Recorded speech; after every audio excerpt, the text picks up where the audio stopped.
Well, we're ready to start taking the movement to pieces now. And look at the oil on that. How disgusting is that? Look at that. Yuck. Alright, turn it over. We'll take some of the back pieces off first. They're a bit more delicate than the front ones. So first thing we'll do, we'll take off the pendulum leader by opening up these couple of loops here. To do that we need 2 pairs of pliers. Don't try to do it with one or to jam a screwdriver in it. 2 pairs of pliers and slowly open it up. I think that's enough. Now up to the top one, there's 2 of these. Line it up. That's touching the top, that's a problem. Grip it with the pliers. Open it up. They're now both undone. We'll lift them out. A pair of tweezers. There we go. And now we'll bring the pendulum leader out of the crutch. It should just come out there. Yes, and it does. I won't close those loops up. They've probably been opened and closed a few times, so they'll have a bit of stress in them. So I won't do that. Alright, now let's remove some of these levers. And we see that the hammer lever has a wire running around it, goes in through that hole, in round, and then twists over it again to hold it in place. So we'll remove that piece of wire, trying not to break it at the same time because it's probably a bit brittle. Actually it's very, very tight there. I'll try a pair of pliers and see if we can get the... Nope, that is tight. Alright, sharp pair of tweezers in underneath the back and we'll gently prise that wire out. That's got it. There it is there. You can see that the wires come out. Now, pull it out through the hole. I'll straighten that after it comes out so we can put it back in again.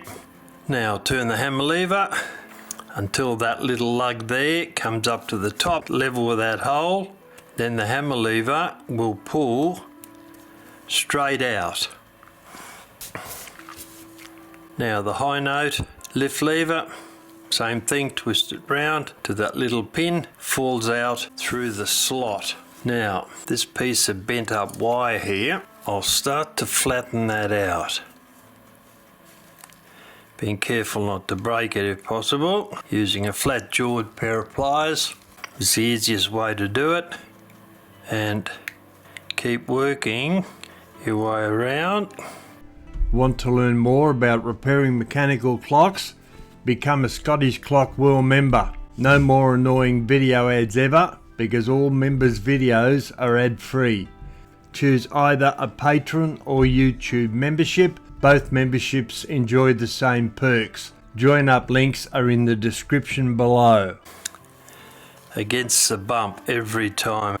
There we have it. That's looking a lot better than it did before. Okay, that can go over there. Next piece that comes off is the star wheel, this piece here. I'll get a small screwdriver to help loosen the star wheel so that we can remove it easily.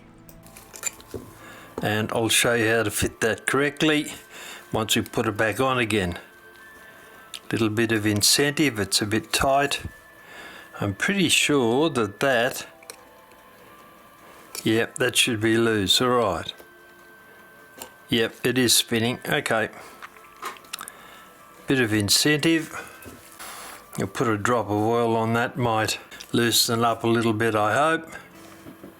Give it a minute for the oil to seep down. It's turning a little bit more easily. Give it a little bit more time. In the meantime, let's find out what size spanner we need, and that looks way too big. Not so. 5.5, probably a 5 would handle that pretty well. See if we can find one and see if a 5 works or not. Oh, there's a 5. That doesn't look quite big enough actually. Give it a try. Nope, not quite, so we need a 5.5. Alright, well, we've established that. That's the one that fits, we'll put that aside. Now back to our star wheel. Very carefully lift that up. It's being very hard to get on with actually. That's very loose, it's certainly not there because you can see it spinning on the shaft. So it needs to come up without bending it. I'll try a broader flat screwdriver and see if I can. That is incredibly tight. I'll put my thumb on the great wheel. Oh, certainly spinning backwards and forwards. I don't want to damage the lugs on that actually. I'll dry that off, and I don't think I've got a gear puller big enough for that somehow. No, I don't think so. Alright, I'll put a little bit more oil on that and give it a little bit longer, and we'll attempt to work out what the problem is. Actually, I'll get a set of vice pliers, fixed jaws pliers, and we'll see if we can get a grip on it and then lift it straight up, because we'll need something with teeth on it. Smooth jaws aren't going to work in this instance. Get a grip on that and slowly twist it backwards and forwards. I've removed it now, but what a drama. And there it is, over on the floor. I'll have to go and pick that up. There we go, no damage, but we'll have to clean that out. Yeah, it's got some gunk in it, alright. Run through that later on. Look at the muck on that already. I'll sharpen a long piece of pegwood that we can slide through that, and we'll see if we can clean up some of the muck on that. Dear oh dear. Alright, put that aside. First time I've had to use that sort of force to get a star wheel off. Before we take the back plate off, we've got a couple of circlips to remove here. I'll do that when I come back. Alright, let's remove some of these circlips now. There's one that's got him. One's come off, and I'll take the other one off. That's pretty close. Oh no, got to be careful of these pressure fit ones. They like flying around the room uncontrollably. And there it is, that's those two. This is a pair of pliers I used to remove that. It's a special, I think there's about a dozen or 7 or 8 different types of Knipex pliers for specific applications for removing C-clips and E-clips. And this is the one you use for those pressure fit ones. Nothing else will do. It won't work. Alright, we've taken those off. Alright, now let's take some of the pieces off the front here. First up, we'll remove that little tension spring off the rack stop lever. That piece there. I don't think that's got enough room to move out at the moment, I don't think. Yes, it has. What do you know? Alright, put some pressure on the back of that with our finger and lift the rack stop lever out. And there's our old friend. Excessive amounts of oil, complete with muck in it, dirt in it, that becomes a grinding compound. And the other side is the same. Alright, we'll have to clean that up later on. Put that aside. Back to our movement. Now, we'll have to take this circlip off down here, off the minute wheel, so that we can get the rack and snail off. I'll just turn that round and very carefully with a pair of pliers, hoping not to lose it. Put your finger behind it, stop it shooting away, and that looks like it's come off. Alright, I'll remove that. There it is. That's a circlip that came off from the minute wheel, that piece there. Now, we'll take this circlip off here, off the rack.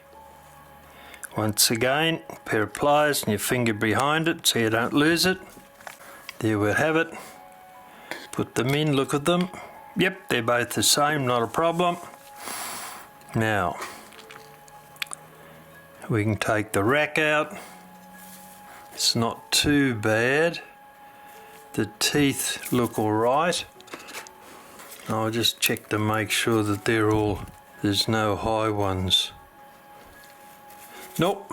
Now, lift the snail as we do.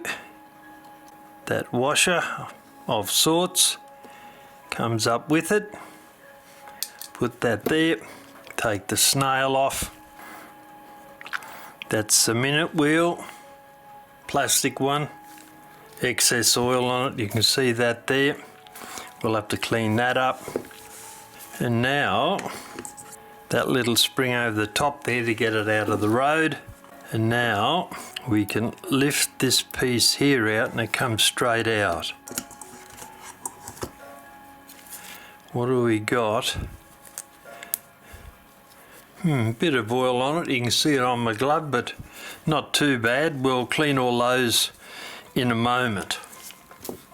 Actually, we'll clean them now because I want to put the parts where they belong.